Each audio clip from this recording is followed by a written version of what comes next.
customer success equals customer experience plus customer outcomes.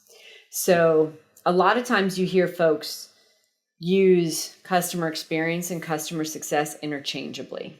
But experience is just what it feels like to work with you. You can be a really nice guy and incompetent. So that is like great experience, nice guy. Yeah, none of my technology works, right? So most of us started that way, whether we admit it or not, right? Yeah. So that is why you have to tie together the outcome and the experience. So a lot of folks, and I think this is what you were saying at the beginning, like, well, we got the outcome we needed. The technology is working. Yes, but remember, 83% of people will stick with you because of the experience, even if they're paying more.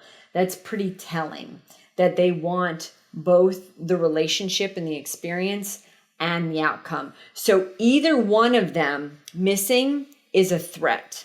And the interesting piece is if you are delivering the outcomes and you don't have the customer experience, you are more likely to have that unexpected churn. They're more likely to just blindside you and drop you, and you had no idea.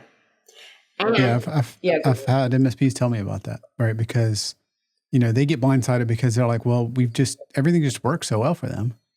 And then problem is somebody else talks to them and, it's 30% less. And you're like, hey, IT doesn't really break, oh, well, I'll switch. Yep. Right. Because they have no idea. I mean, I see it on posts all the time of like how MSPs are having to help the client that ousted them, or the other MSP that has ousted them because the client didn't realize really what they were getting. And that's what I was saying earlier. If you're not talking to your clients, somebody else is. And that is, in the book we talk about after you've segmented your client and you've decided whether it's one you want to keep or not.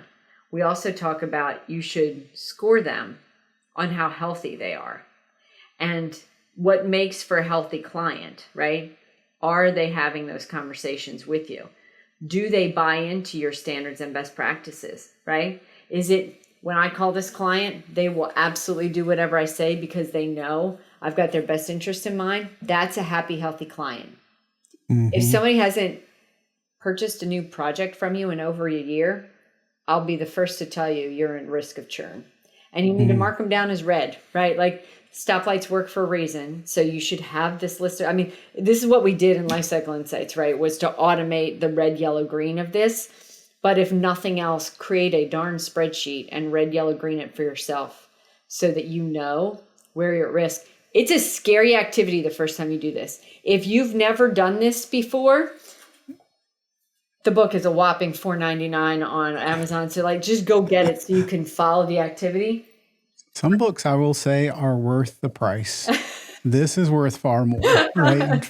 This should give you a lot more than $5 return. Just the spreadsheet you're talking about alone, just the customer health alone, would be well worth more than $5. Well, it was more of just educating folks to do the right way, right? It's just the right thing. So we weren't trying to make money on a book. We were just trying to help folks figure out what they need to do. But you need to track what makes for a healthy client. And I promise you, the first time you do this, I know everyone's sitting around thinking like, I'm feeling pretty good about it. I'm going to go figure this out. And then when you start looking and ranking, you are going to be nervous. And when you are nervous, because sometimes it takes pain to take action, right? You said people think they don't really need customer success because everything's going fine. Well, you go figure out that spreadsheet and I'll have caused the pain that you need to take some action. And that's and if you don't, then in my experience, you'll end up losing a major client. Yeah. Right. Maybe not, you'll lose a small one. Maybe you won't change, but eventually you'll lose one of the substantial ones. Things have to be different. Yeah. And from there, we talk about a care plan or a CPR plan is what one of our clients had. If you see someone in the red, you've got to decide what action you're going to take to fix it. Or if that's a client you wanted to lose anyway.